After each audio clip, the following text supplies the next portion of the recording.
Welcome to this podcast, and this is Rick Edwards, and I'm joined by Chris Niall, who's also known as the correspondent. Hey Rick, how are you, mate? Very well, thanks Chris. Thanks for coming along today. We're just going to talk about Essendon, a bit of a serious look, some of our opinions, right or wrong, about the Bombers, how they're going. We're going to focus on a few of the players. We haven't actually got a name though yet for this podcast, have we? No, got a couple of suggestions though, mate. What about the late finishes, reflective of our recent form? Yeah, the last 5 weeks. Poof, that's all right. Not another Bomber podcast, maybe? Yeah, I like that. How about the bandwagoners? I think that might be on the podium, definitely. Okay. Yeah. No, good. Let's we'll nut that out later. So, Absolutely. Plenty of time left in the season. So we wanted to probably just start with last Sunday's game. It was another one of those nail biters, wasn't it? Mate. So that's 5. Is it 5 in a row we've come from behind? And again, last Sunday we were down by the best part of 30 points. Actually, truth be known, I watched the last 2 quarters last night. Did you? How sad am I? Did you? I was expecting at the start of that last quarter for us to just steam on away and have a comfortable victory. Is that the sort of sense that you got? Yeah, and it ended up being very similar to the Crows or the North Melbourne game, didn't it? That the Gold Coast came back. Well, Matt, what is it about us that we tend to play all these bad sides back into form? Well, that's right. Gold Coast absolutely stunk it up, didn't they, for most of the winter? So I really thought we'd dispose of them quite easy. But we have this problem against bottom of the ladder sides, don't we? Yeah, the last 3 or 4 years or even longer, we rack up a loss every year to those bottom sides. We do absolutely, and it was difficult. And if it wasn't for a bit of brilliance at the end there, I mean, how clean? Have we ever had a cleaner player than Waller? That pick up and then that ball, he got around that bloke like he wasn't there, and then the kick to hooker. Has there been a more perfect kick this year? No, I think you're right. I watched. I think they showed. I was one of the footy shows the last few nights, and they actually broke that play down from behind the goals, and they showed the leading pattern of hooker. Actually, it was David King. Love him or hate him, but he was a big rap for hooker, and obviously having hooker forward and the structure that he gives us. But if you look when Tipper, picks up the ball, balks, and he actually kicks the ball to hooker even before hookers started leading into the space. But he just knew that hooker knew where to be, and I reckon that is the number one thing that we've missed all season. That around the forward structure and running patterns. It is the delivery into the forward line. In that regrettable year, 2016, Waller played a lot off half back, and the stats actually tell that he was one of the best kicks in the competition from the back half into the forward half. Yep. So he used to deliver it on a platter then. The other beautiful thing about Waller delivering the ball into the forward line, the ball's not being delivered to him on his head. That's right. That's right. Yeah. He has toiled admirably as our centre-half forward this year, hasn't he? Yeah. I guess you could say he's an undersized centre-half forward at 5'4". Or? I know. I'm not sure what you're thinking with the podcast down the track, but surely there's a chance to have an Elwyn Davey Award, and this year and last year it goes to Waller. Yeah, I think it does. He was sensational, and we got out of that game. We got out of jail, some people say. And of course, the big question is, are we a lucky side to be where we are right now, or an unlucky side? Well, mate, if you take, I think if you take last week or the last few weeks, you could argue the case we've been lucky, coming from behind to win games. But I would strongly argue we're an unlucky side, given the umpiring that we've copped in critical games. I mean, someone climbs a goalpost, someone doesn't even register a score when the ball goes, 10 rows back over the goal line. And to be honest, I'm not convinced that we're a good side. I think we're probably the 7th best side in the league. Well, what makes you think we're the 7th best side? Because we're 7th. That's quite a strong argument there, Chris. I have to give you that. No, I think that clearly the listeners will know that we've got key guys out with injuries. We don't have to go through who they are, but I think we've done really well in covering those spots. We've had a number of guys, we probably talk about them later, who've come into the side and really done well. Beginning of the year, I would have thought most of us, we wanted to make finals. We probably would have thought the best outcome, if we were all fit, would have been bottom of the top four. But I think realistically, somewhere between 6 and 10 was a fair expectation, do you think? Yeah, I think you talked about some of the players that have come in, and I want to expose a bit of a myth about a certain player a bit later on. Okay. But I think, we are sort of probably a little bit lucky. A lot of things have gone right for us in the last 5 weeks. So if, for example, if Laverty hadn't got that handball to Waller, then, we wouldn't have won that game against North.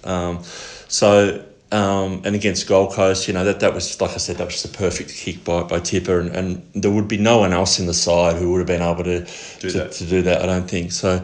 So I think we're lucky, but I suppose at the end of the day, it doesn't matter how you get there as long as you get there, and it's just a matter of qualifying, isn't it? That's what it's all about. Mate, to use an old golf expression, it's not how, it's how many, and whether it goes along the ground or in the air. Once it's on the scorecard or scorebook, no one gives a shit. So that's right. That's right. So we will qualify now. I mean, we're not getting ahead of ourselves, are we? We definitely are going to qualify for the finals. I think, we need to win 2 out of the last 4. You'd like to think we'll get over Port this week. We've got a tough game away against Freo, and I think I again have looked at is it the ladder predictor? I think. We play Collingwood, which we now know is on the Friday night in the last round. That game I think we'll end up playing them, and we'll play them in 2 weeks' time in elimination, which will be, I'll say, 6 versus 7. Yeah, it looks that way, doesn't it? Collingwood in 2 consecutive games, which just gives me stomach pains already. I'm not looking forward to that. Well, but equally, we don't want to play a final away, in Sydney, for example. I still think the Giants will finish top 4. So it's a matter of who finishes 5th, 6th, 7th and 8th. A couple of wins to us. We could finish 5th, right? Which will be an MCG final against an opponent that could be Adelaide or Port Adelaide.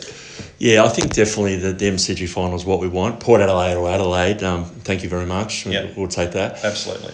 And of course, our form at the MCG during finals isn't too bad. We lost our last final there against North Melbourne. And our form in finals absolutely is not great. Yeah, that's a fair point. We lost our last final against North Melbourne. We actually led quite comfortably. It was about 31 points or something off the top of my head. That was a Friday or a Saturday night, from memory. Yeah, and then I cracked the shits when you just saw the waves of North Melbourne coming to get us, and I think we were probably a goal away from icing that game. Right, the point when 30 points up. Yep. We just needed one more goal, and it was almost game over. Yeah, and then I heard the rattle of the tins, and they were coming. And Drew Petrie played the best 15 minutes of football of his career. He was taken to the cleaners every game he played against Cale Hooker up till then. He never actually scored a goal. Is it true that he never actually got a kick on Cale Hooker? I think so. And he's a guy that he only played every 4 weeks, right, Petrie? So he did. He just made a cameo every 4 weeks, but I think apparently he won Tats Lotto that night. So he had because goes back to your earlier question, mate. Are we lucky or unlucky? We are clearly unlucky. We were very unlucky that night. But there were better memories a few years earlier. I think it was 2004 when we played Melbourne in that final at the G. That was a different story, wasn't it? Absolutely. Yeah, that was our last finals win, is that right? It was our last finals win. And I watched it with a couple of Melbourne mates who were, of course, being Melbourne supporters, they were in the MCC. As I would have been, mate. No surprises there. Melbourne supporters in the MCC. And they, at 3/4 time, they went to get a beer and they didn't come back because they knew what was about to happen. But that was a brilliant day, and that's the kind of day we want. Are we going to get it? I mean, are we going to fall into the finals and then just make an absolute arse of ourselves, or what do you reckon? Look, I think so. Our last finals game was a couple of years ago against the Swans away, and that game from memory, we had Hooker, Fantasia and Danaher all came back into the side after being injured. And I know we started well for the first 5 minutes, but I think, and maybe it leads to a question about, Michael Hurley and him coming back into the team. At the moment, clearly the team has got a great level of self-belief and confidence. If we can just maintain that for the next 4 weeks, I think we go into the finals with some really good momentum. So, completely different to a couple of years ago. I think you're right. Momentum is the word they talk about. I think it was Jack Rewalt this week who was talking about momentum, and if you have it this time of year, it's a really good weapon to have, and we're sort of riding the crest of a wave, aren't we? Well, mate, his point, the Tigers, exactly. They are playing, they're just starting to play good footy as what they say at the right time of the year. The right time of the year, exactly, yeah, that's right. You mentioned Hurley. We might just touch on him now. So how important do you reckon he is to our structure? Oh, I think he and Hooker, they are, I would argue they are 1 and 2 or 2 and 1 to the overall team structure. Because they are our key linchpins in defence. Great thing is we've been able to cover. And they play different games. Hooker is that intercept mark or takes the big defender. Hurley takes the run out of half back. So arguably, I don't know, is Hurley slightly easier to cover in that respect? Oh, I think so. I mean, they play different roles, but what Hurley playing allows us to do, I reckon, is to make the hooksy switch to send Hooker forward. I think a little bit more easily. Yep. Yeah. Well, then you've got other guys. I mean, one question leads to another. I mean, how great and important has it been to have a guy like Marty Gleeson back in the side, who plays as like that third tall, but we know that he marks like a second tall, if that makes sense. Yeah, you're right. Gleeson's important, and he can play that third tall. So that allows us to free Hooker up. There are just some sides that we play where I think Hooker just have to bolt him down and not let him leave the back half. And I'm talking about someone like Collingwood. I think he has to go to Cox, and I just can't see Ambrose or Hurley. Well, they're not big enough. Hurley arguably, but Hooker has more of the Dustin Fletcher kind of arms and what have you. Yeah. And that's, so Cox has done well against us, I think, for that reason. Yeah. It was interesting, quickly going back to last weekend, in that last couple of minutes, where it's Hooker that decided, I think the footage showed McKernan saying that they were playing an extra man in defence. This is the Suns, which was Sam Day. And he was signalling, and the footage, if you watch it from the broad angle, shows Hooker running from the forward line, jogging through the midfield, and he got tracked by Lukosius. But it was Hooker's decision, because there's no runners, intermittently, to come down and cover that extra player. And lo and behold, 20 seconds later, he gets the ball from Tip and Woody. So back to your point that Hooker, the ability for him to go forward, but also the sense and the game awareness to go forward of his own volition, and it wins the game. Yeah, absolutely. It was a great piece of leadership, and I mentioned this on Twitter this week. Hooker was kicked out of the leadership group in January. And some people are saying, well, you don't have to be in the leadership group to lead, but he's always sort of had that aura about him and seemed to be one of those blokes that's sort of respected. I think you're right, and the players all get around him big time. So both he and Hurley were both, I'll say, moved out of the leadership group. And as you said, you understand why, because you want to give younger guys the opportunity. But you would have thought they would have retained one of them. Well, I think so. The surprising thing with the leadership group was Danaher was put in it, I think, this year, and I would have thought that maybe it would have been better for Joey just to sort of focus on and getting back to playing good footy this year rather than leading. But in hindsight, absolutely. And I think even back then they probably knew that. They knew they tried to manage his injury, and they knew that this time last year he could have had surgery, right, or at some stage last year. They wanted to avoid surgery, which, again, I get that as well. But we've almost had the double whammy that he missed last year, he's missed this year, when arguably he may have only missed, a year and a half. But I think the club, you're right, they should have just allowed him to focus on footy. Yeah, absolutely. It's easy. You're bringing back some uncomfortable memories. It is terrible to see the big fella out, isn't it? Yeah, At the peak of his powers as well. I mean, he's 25, 26, and this is supposed to be his prime. And actually, there is a rumour going around, and I haven't been able to substantiate it at all, but that the big fella is actually going to have a crack at making it back this year. Really? Yeah. Okay. Yeah. Okay. But as I said, I don't know if there's much to that. I just wanted to come back to Hurley for a second. I had a look at a similar bloke, Higgins from North Melbourne, who also did his AC joint. Now Higgins took 42 days to get back from his AC. Okay. Now Hurley, if he plays against Collingwood in round 23, that'll be 40 days. Okay. So Higgins 42, Hurley 40. So that seems pretty realistic that he could come back against the Pies. And that'll be the conversation that's had maybe a week prior to that around, is he good to potentially go? Because as you know, if he doesn't play that game, we have the bye, because the AFL enforced bye, so it'll be an extra 2 weeks. So he'll be right to go in the first week of the finals should we qualify. Yep. Which we will. But do you risk putting him in against Collingwood, which is now on the Friday night, and both Essendon and Collingwood are playing interstate the previous weekend. So it just goes to show that we know that it's all about TV ratings, because the game should be on a Saturday night. It is all about TV ratings, yeah. What do you think? Are they going to risk him? Or? Yeah, I think they will play him against Collingwood in round 23. He is moving well at training. He's able to run. He's able to lift his arms above his head, which is handy when you're playing AFL.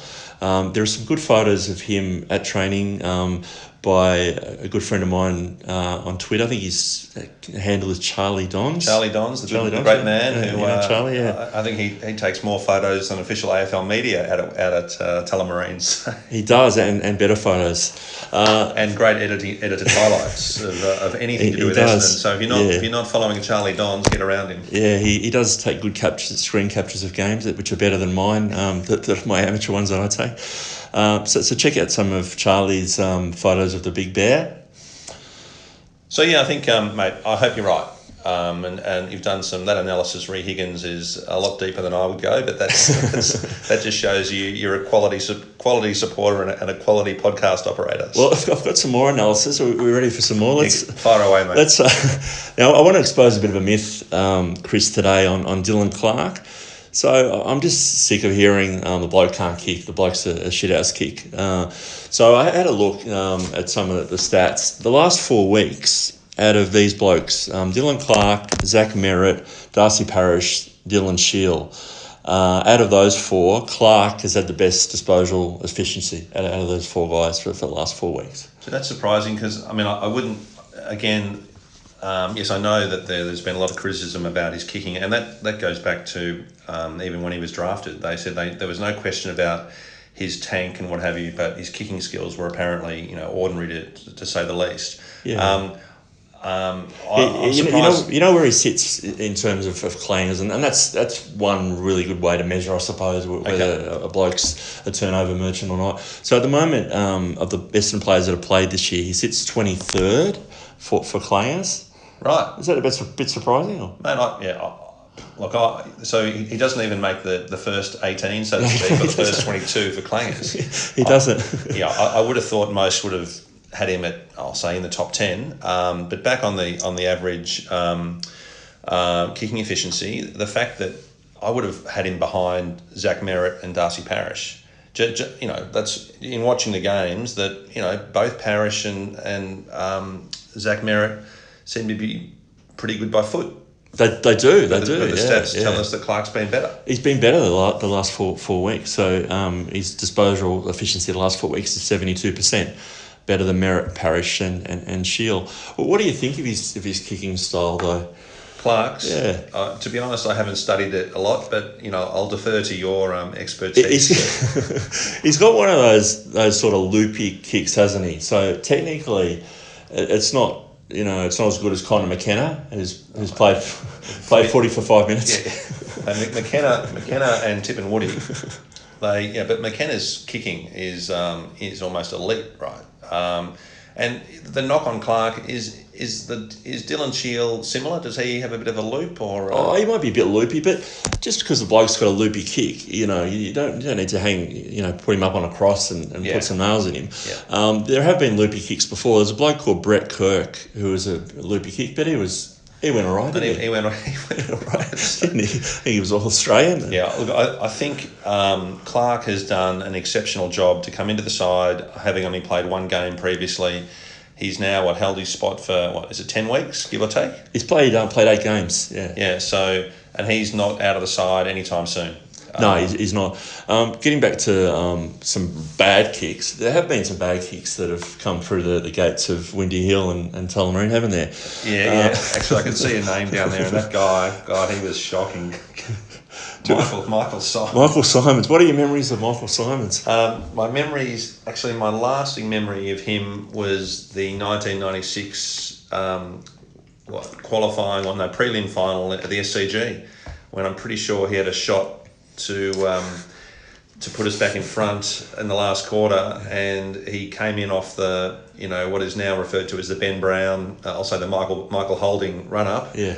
And he missed. I'm pretty sure he missed. Yeah. And that game will be forever remembered as Lockett having the shot after the siren. So that's my lasting memory of Michael Simons. Your memory's pretty good. Look, I mean, let's be honest here. He couldn't kick it 20 metres into an open airport hangar, could he? No chance at all. There was another bloke who also he did play for us, but he didn't play for us. A bloke called Clint Jones. So in February 2015, when we needed some top ups, he was given a short term contract, and he played in the NAB. Clint Jones, I can't even picture him. The St Kilda bloke, the tagger. The blonde bloke, blonde kind of bloke, good looking, like a modern day Trevor Barker. Good looking rooster. Yeah, good looking rooster. But he ran like a crab. But you're right, his skills were atrocious. So I do know who you're talking about. Thank God to Xavier Campbell or whoever it was who didn't give him the codes to Tullamarine, so he couldn't get back in after the NAB challenge. No, he was like a classic St Kilda player, wasn't he? It was a classic St Kilda player, so tried hard, but just not good enough. But it just wasn't good enough, But we were sort of taking anyone, weren't we? In 2015, we would. Mate, what's his name? The big Russian didn't he play for us 1 or 2 games? He did actually. We had a lot of guys that turned up. Obvious reasons. Yeah, was my research wrong? We're talking about 2015 or 2016? I don't know. Mate, those years are some of the dark years. Back to a saga. Which let's move on. So. We should have apologised straight off the top that we're doing this. This is the first time we've done this together, and there's no edits at all. So uncut, mate. It's uncut. So maybe we should call it Bombers Uncut. Maybe we should call it Bombers Uncut. Yeah, that's maybe a title that we'll go with if we come back, and we're not sure about that. So let's talk about some other players. A bit more of a positive. Will Snelling. I've liked what I've seen. On Sunday, he had 10 contested possessions, which was only bettered by 2 blokes, McKernan and Shield. He went at 83% efficiency. 4 tackles, 4 clearances. What do you think of Will? How's he coming along, you reckon? I think he's doing, quite nicely. And I know you and I have both seen him play when he first came over after the mid-season draft in the 2s. He's small, isn't he? He's small, but he's solid. He's a really chunky unit. So I think, so the strength around... what is he? I think he's 178, 176 or whatever maybe even less. Yeah. But I'm not surprised at re-tackling and in and under, because he's really solid through the hips, and I think that... No, as Beyonce said, that the hips don't lie. Exactly.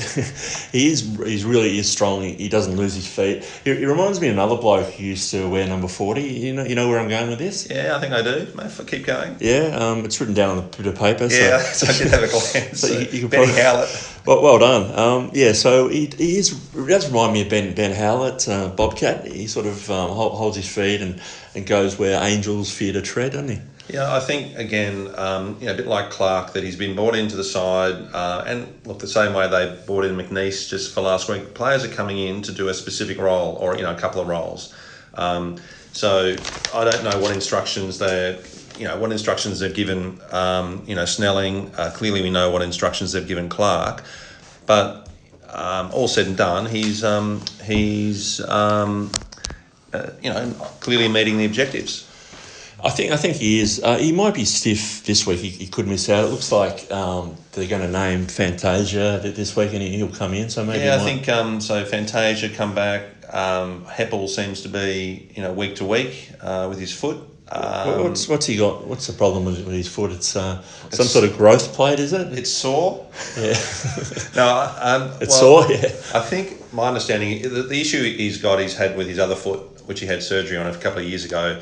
So my understanding is it can be managed. He'll definitely have surgery at the end of the season. But at the moment it's week to week around pain management.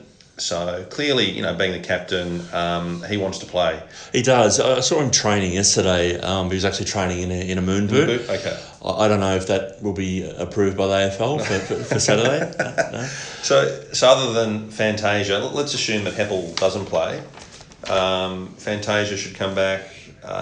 Anyone else? Should be. I think that's about it this week. So it was either. Yeah, I think Fantasia probably for Snelling. Although we're just guessing here. We don't have the team. There's another podcast. What is it? The official one, the Don Air? The Rowan Connolly and Megan Hustwaite. Okay. Yep. Podcast. They'll be out tonight. Will they after the teams? They know the teams in advance, but.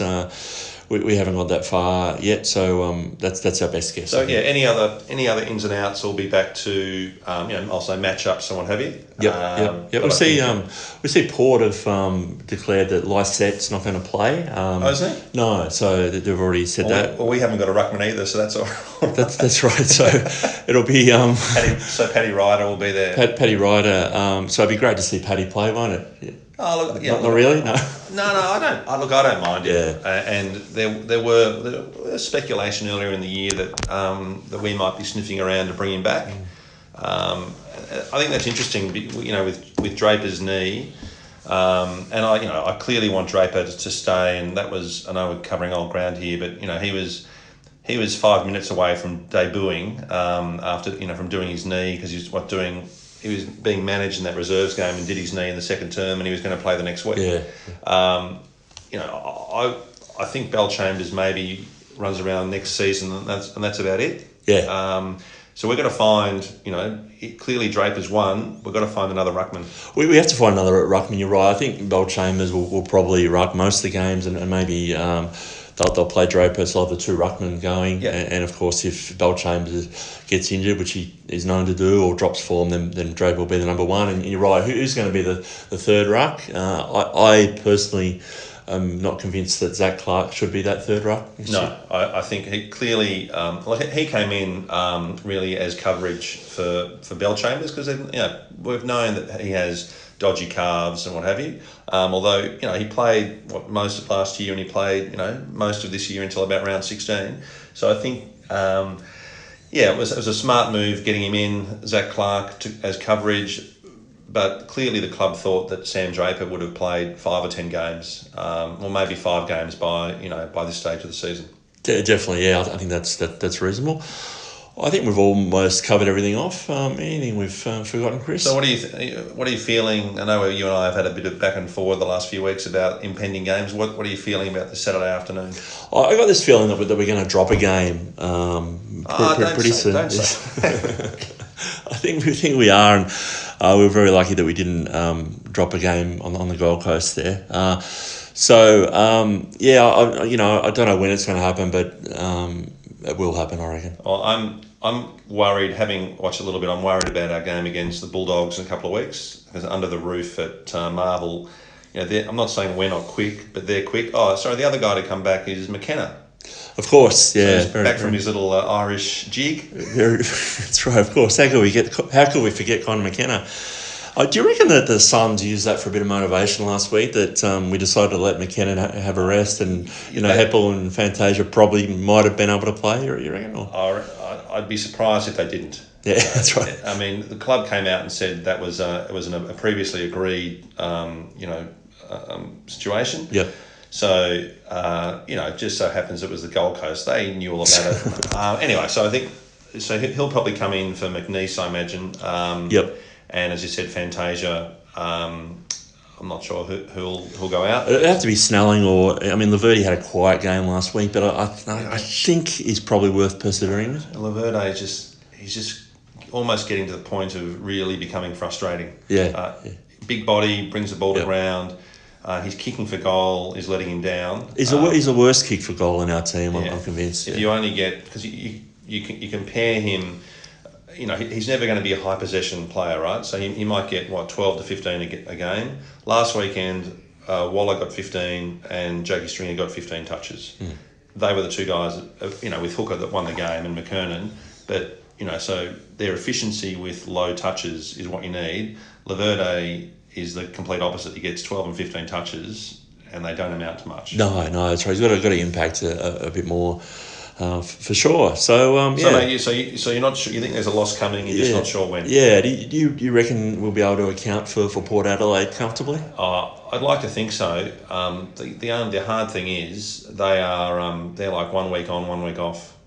They are. They've sort of been a bit up and down. Although they've been down the last couple of weeks. They only lost on the weekend by a point to the Giants. So that's right. Yeah. But I'm with you though. I think it's foolish to think we won't drop a game over the next 4 weeks. As I said, the Bulldogs game is going to be tough. Yeah. We play Freo away. That's tough regardless. And Freo are the same. They're up and down. And then we have the Pies on that Friday. I'm almost more confident about the Pies game than I am about, say, the Bulldogs or Freo, because I think the Pies are, we know they've got massive injuries. And we do play well against them. Anzac Day and other games. If we're up and about, I'd almost put that in as a win. Yeah, definitely. You're right. That the Bulldogs game is the one that I'm worried about, and the Pies are probably gettable. It just depends whether they continue to on the decline. At the moment, they've got a bit of a cough. Is that going to develop into a full-blown flu? They play the Gold Coast this weekend, but down here it could be a flu by the end of the weekend. If it's pandemic, it could be. They could be in all sorts of strife. I think that's about it. What do you reckon? That's great, mate. Yeah, good chat. All right, thanks for joining us, and let us know what you think. Go Dons. Go Bombers.